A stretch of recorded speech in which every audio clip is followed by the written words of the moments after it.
LG 29WN600, monitor refresh dari 29WK600 dan diklaim sudah dikalibrasi.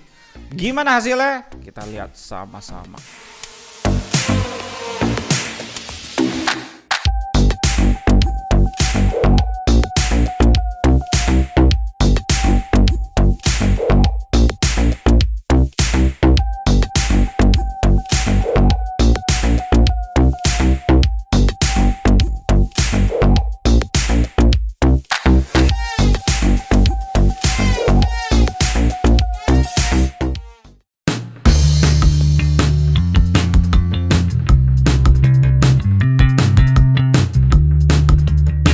Selamat datang di GT Edition Main Kaki di 2020. Udah lama juga gue nggak review ultrawide dari LG, dan gue rasa di 2020 29 inch ultrawide paling make sense dibeli dibandingin 25 inch ultrawide LG.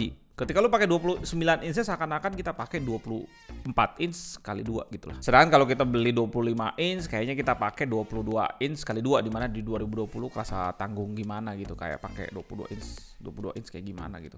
Nggak enak. Gue jadi inget dulu pas gue review WK600 takjub asli sama warna putih di LG. Putih susu yang dipadu sama warna silver, ya cakep gimana gitu. Aksesoris yang kita dapat yang pertama kabel power dan adapter, dan juga satu kabel HDMI. Di sini semuanya nuansanya putih keduanya. Kaki monitor dan stand monitor nuansa silver di sini, dan kalau dipegang sih standnya padat dan seakan-akan membentuk huruf seperti U ya. Kalau kakinya ya biasa aja lah. Dan ada satu plastik penutup buat nutupin bagian hitam di kakinya biar clean warna silvernya ketika dilihat mata. Dan terakhir ada manual book yang pastinya ya kita cuekin kali. Walaupun gue udah pernah pegang monitor LG putih sebelumnya, tetap aja ya bagian belakang putih LG di sini selalu bikin gue punya feeling baru akan level keindahan yang bisa dicapai sebuah monitor seharusnya gitu. Dan memang LG yakin sekali dan dengan bold gitu ya, bold sekali buat suatu produk dengan nuansa putih dan silver ini, dan it works gitu. Dan jadi monitor ini stand out dari monitor kebanyakan yang nuansanya hitam semua. Bukan kebanyakan, hampir 95% kali. Bahkan dari line up gamingnya sendiri di LG yang hitam merah itu dia tetap stand out gitu. Mungkin kekurangan doff putih kayak gini adalah waktu guys, karena semakin berjalannya waktu warna putih yang indah ini akan menjadi kuning-kuning gitu pasti ya, aneh lah. Dan kuningnya pun akan jadi sepaket dari monitor, kabel HDMI, dan juga kabel powernya. Iya, dan adapternya pasti. Monitor ini kasih kita port, 2 port HDMI 2.0, 1 DisplayPort 1.2, dan 1 port 3,5 mm jack. Dan terakhir pastinya dia kasih kita port DCI ini buat colok power. Monitor ini udah kasih ke kita VESA 10x10 di sana, yang sayangnya portnya ngadep ke belakang, dimana kalian harus beli kabel untuk portnya itu tipe L yang begini, supaya monitor ini bisa didorong mentok tembok. Dan di bagian belakang ada lubang pembuangan panas yang kita bisa lihat di sini. Yang gua nggak tahu sih seberapa banyak panas yang lu perluin untuk nge-push Full HD 75 Hz. Bagian depan monitornya seperti biasa di 2020 udah bezel-less dengan lebar 3 side bezel-lessnya 0,7. Dari sekian banyak gue review monitor bezel-less, gue baru sadar sebenarnya arti bezel-less kalau kita artikan secara literal sebenarnya kan artinya no bezel gitu ya. Tapi di elektronik kayaknya artinya lebih ke arah mengecilnya bezel. Ya oke lah. Gue bisa terima bahasa marketing ya mungkin ya kayak gitu. Dan di sini bagian depan sama belakang kita bisa lihat pembeda warna yang jelas banget ya. Di tengah-tengah tuh kayak dibelah gitu. Jadi ini putih, tiba-tiba tengah-tengah ngekontras jadi hitam gitu ya. Dan di sini sih gue bukan orang desain sih, tapi gue yakin LG juga udah ngetes desain. Kalau dihajar putih semua sampai bezelnya depan nih, gue rasa mungkin terlihat nggak elegan ya.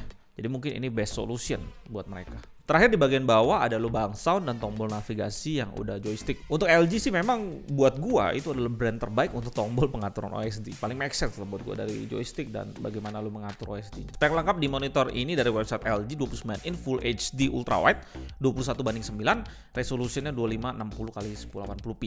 IPS panel, refresh rate-nya 75 Hz dan 5 ms, GTG di mode faster. 250 nits brightness standar, support FreeSync dan G-Sync compatible tentunya lewat DisplayPort. sRGB 90% dan speakernya di sini 7 watt kali 2. Dari beberapa monitor berspeaker yang pernah kita tes di LG ini wattnya sih cukup besar, atau yang paling besar yang pernah gue review. Ya kita coba sama-sama.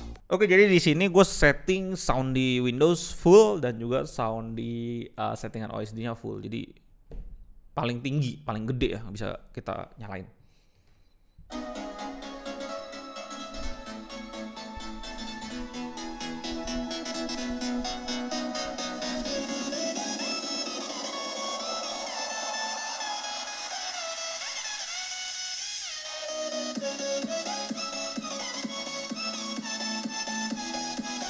Ya, kita udah sama-sama denger di sini kualitas speakernya sih untuk harga 3 jutaan gue bisa bilang ini salah satu yang terbaik ya. Udah wattnya tinggi, ini juga salah satu terbaik di 3 jutaan. Gue lupa sih gue ngomong terbaik di beberapa monitor karena susah sih untuk ngebandingin monitor di beda waktu gitu ya. Nggak bersamaan gue susah.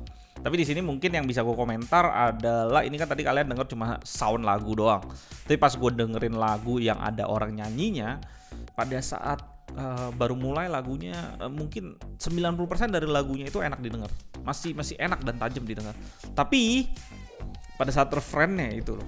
Pada saat dia nyanyinya high pitch, pada saat lagunya kenceng banget, nyaru, keduanya itu nyaru, jadi aneh aja buat gue. Kurangnya bukan kurang nyaman ya. Kurang jelas aja lagunya, jadi kayak lu nggak ada definisinya antara lagu dan suara nyanyinya. Mungkin itu ya paling gue merasa nggak suka dari speaker ini. Dan kalau kalian lihat gaya marketing LG di websitenya, kalian bisa lihat kayak monitor ini nyemprotin suara dari depan, padahal sound ini dari bawah ya guys ya, keluarnya dari lubang-lubang bawah ini dan mantul ke meja supaya lo bisa dengar gitu. Dan ergonomic stand di monitor ini cuma bisa tilt aja. Ya cukup lah, buat gue udah cukup. 29 inch bukan yang terbaik, cuma oke. Karena menurut gue data di website LG ada spek yang gue nggak dapet, jadi gue search di website lain, display specification. Di sini panel bit depth monitor ini 8 bits campuran, yang artinya 6 bits plus FRC standar sih ini. sRGB 99% dengan kontras 1000:1. Support SDR10 yang gue nggak tahu pasti kejelasan spek SDR ini, karena biasanya SDR10 di LG 32ML600 dan 27GL650F agak glossy panel. Di sini malah glare banget. Dan di website ini malah sebutin panelnya ini udah AH IPS. Dan di sini gue mau kasih tahu kalian bahwa AH IPS ini lebih superior dibandingin IPS panel biasa. Dan ada yang gue baru tahu tentang ini pas gue baca artikel, dimana walaupun AH IPS lebih unggul dari berbagai sisi dibanding IPS, dari resolusi, warna, hertz dan lain-lain, ternyata respon time itu bisa lebih tinggi dibandingin IPS biasa. Dan untuk gaming kompetitif sih ternyata lebih bagus IPS biasa karena lebih minimal overshootnya, respon time lebih minimal. Di sini gue nggak tahu kenapa bisa ada dua versi specs, jadi yang gue paparin aja ke kalian.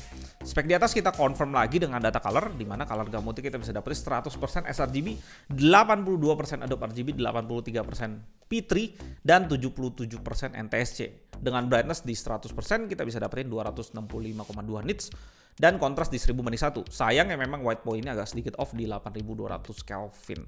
Color uniformity kita bisa dapat 3,3 delta E paling off dari 9 titik pengetesan di brightness 100%, dan luminance uniformity-nya juga biasa aja sampai 13% paling gelap di brightness 100%, dan kembali lagi di 9 titik pengetesan. Yang menarik sebenarnya color akurasinya nih, dimana monitor ini ngeklaim udah dikalibrasi pabrik dengan hasil di sini tertulis 6000 Kelvin sampai 7000. Ya, ini kalian bisa lihat dia kasih report ke kita. Reportnya ini nunjukin ke kita limitnya dia 6000 Kelvin sampai 7000 Kelvin, dan ini pas. Gamma juga dikasih tahu, dan max value-nya lebih kecil dari delta E5. Untuk white point-nya sih kita dapat sekitar 8000-an kan tadi gue bilang. Untuk ini sih biasa bisa kita setting sedikit di bagian color di OSD-nya kalau kalian ganti ya, misalnya color ke warm atau lebih cool sedikit, lebih biru sedikit. Sedangkan ini kan 8000 Kelvin agak biru ya, normal. Mungkin semua orang pengen 6500 Kelvin. Dan seperti gue bilang tadi di reportnya di sini udah dikasih report kalau dia max value-nya itu delta E lebih kecil dari 5, dan memang kita tes ini sedikit berbeda. Max-nya kita dapat di 6,61 poin dan average-nya tetap rapi sih di 2,56. Dan sekalian aja lah kita kalibrasi, dimana kita dapetin menjadi lebih bagus lagi, dan banyak warna yang tadinya ngacir dirapiin sama dia sampai max-nya itu jadi 5,34, dan average-nya terjun bebas langsung ke 0,89. Di bawah 1 delta E sih bisa dibilang superior warna, akurasi warnanya di monitor ini. Emang nggak salah lah punya data color SpiderX. Dan gue maklumin bahwa di sini bisa terjadi perbedaan yang antara ditulis dan dites, karena di sini juga tertulis bahwa ini bisa menjadi faktor-faktornya yang menjadi pembedaan adalah test equipment-nya. Gue pakai data color dan pakai alat apa ini gue nggak jelas ya. Dan sistem environment-nya dari komputer dan graphic card. Dan juga yang terakhir gue rasa faktor yang paling berpengaruh dari pembeda ini adalah memang setiap panel nggak mungkin 100% identik satu dengan yang lainnya walaupun satu kode yang sama gitu, karena namanya mesin pasti ada pembeda sekitar 5-10%, nggak ada efisiensi 100% gitu ya. Untuk monitor ini kita bisa dapetin di harga 3,6 juta dengan garansi 1+2 biasa, 1 tahun full garansi dan 2 tahun sisanya spare part aja. Dimana LG di sini nggak ada lawannya, tapi nggak ada lawan di sini bukan yang termurah ya. Karena gue bisa bilang nggak ada yang main di ultrawide di kelas 29 inch dan LG adalah satu-satunya yang berani pasang badan di segmen ini. Tapi kalau dari harganya kita bandingin dengan spek lainnya, kita bisa dapetin yang pertama ViewSonic VA27192K IPS 1440 60Hz speaker HDMI DP 3,2 juta. Ada Lenovo Q27Q yang belum datang pada saat video ini buat IPS 1440p 60Hz speaker 3,8 juta.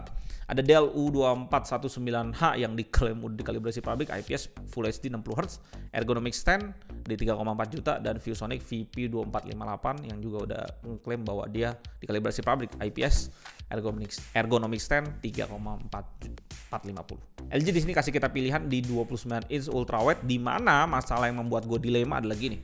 Kan kita pakai ultrawide 29 ini, seakan-akan kita pakai monitor 24 inch 2 biji. Sedangkan kalau kita hitung harga 24 inch yang kira-kira di 1,5 juta dan kalau 2 piece itu 3 juta, dengan kita dapatnya aspek rasio sebenarnya adalah 32:9. Tapi di ultrawide ini cuma kasih kita 21:9. Jadi kan kehilangan sekitar 11 gitu. Lu akan pilih yang mana? Apakah lu rela hilangin bezel di tengah-tengah tapi dapetin workspace yang lebih sempit dari dual monitor 24 inch dengan harga yang lebih mahal? Atau apa mungkin harga ultrawide ini mahal karena LG tahu bahwa di segmen ini nggak ada yang main gitu ya?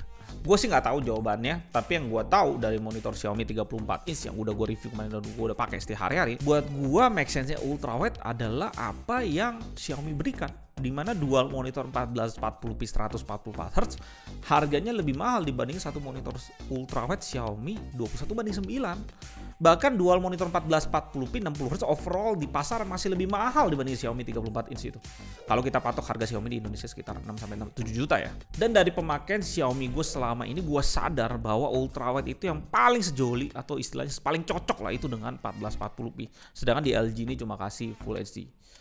Kita bisa lihat bedanya saat gue taruh 4 video YouTube di sini, di mana 1440p kasih kita full video, sedangkan Full HD kayak kepotong tanggung gitu. Kenapa gue taruh 4 bidang kerja di sini? Karena gue rasa segmen ultrawide ini lebih ke arah produktivitas dibandingin segmen yang lain. Dan kalian bisa lihat sangat make sense ketika 1440p ada di ultrawide. Tapi kalau untuk gaming kalian bisa lihat sendiri, game-game yang cocok ya nggak akan ada bedanya karena resolusi akan berbeda tipis banget ketika gaming, karena kan nggak efek bidang gamenya nggak akan lebih luas, akan sama aja. Walaupun resolusinya beda, cuma ketajaman pixelnya pada saat main game. Kalian bisa lihat game-game yang cocok ya balapan, main bola, game-game yang butuh space yang gede. Dan gue rasa ultrawide itu cocok ketika lu pakai triple monitor. Dan kembali lagi, gamenya tuh support nggak triple monitor. Kalau kayak Forza Horizon 4, gue nggak tahu ya dia support ultrawide triple monitor nggak. Tapi 16:9 kita udah tes. Nah, itu support. Ya sebenarnya ada satu tipe lagi di LG yang akan nanti kita review, yaitu di 29WL500, yang di situ speakernya dibuang, warnanya hitam, dan juga tidak dikalibrasi di harganya 2,9 juta. Mungkin monitor itu lebih worth it dibeli, tapi kalau lu mau apa yang dikasih monitor ini, linknya ada di deskripsi di bawah, dan mungkin nilai jual monitor ini lebih ke arah speaker dan warna putihnya. Karena kedua itu membuat meja kita clean dan punya estetika lebih yang biasanya memang kita bayar lebih mahal dibandingin yang lainnya yang cuma warna hitam aja. Tapi di sisi yang lain gue pengen ngomong tentang LG-nya, bahwa di ini tahun 2020 lu udah lihat Xiaomi di sana, udah lihat AOC di sana 34 inch di harga mungkin masuk Indonesia 6 jutaan gitu ya. Mungkin menurut gue LG butuh step up untuk ultrawide-nya, apalagi dia anggapannya gue bisa bilang dia pelopor gitu ultrawide di Indonesia. Dan gue rasa dia harus step up dari segi harganya, dari segi ini harus lebih agresif ya untuk perang di pasaran, karena brand-brand akan besar banget peperangan ultrawide di 2021 itu prediksi gue. Karena dua monitor itu aja bisa mewakili semuanya, Xiaomi 34 dan AOC 34 di harga 6 jutaan, dan itu luar biasa mantep banget harganya. Ya itu mungkin saran gue buat LG aja. Gue Eldon dari GT ID. Sampai jumpa di video berikutnya dan tetap canggih.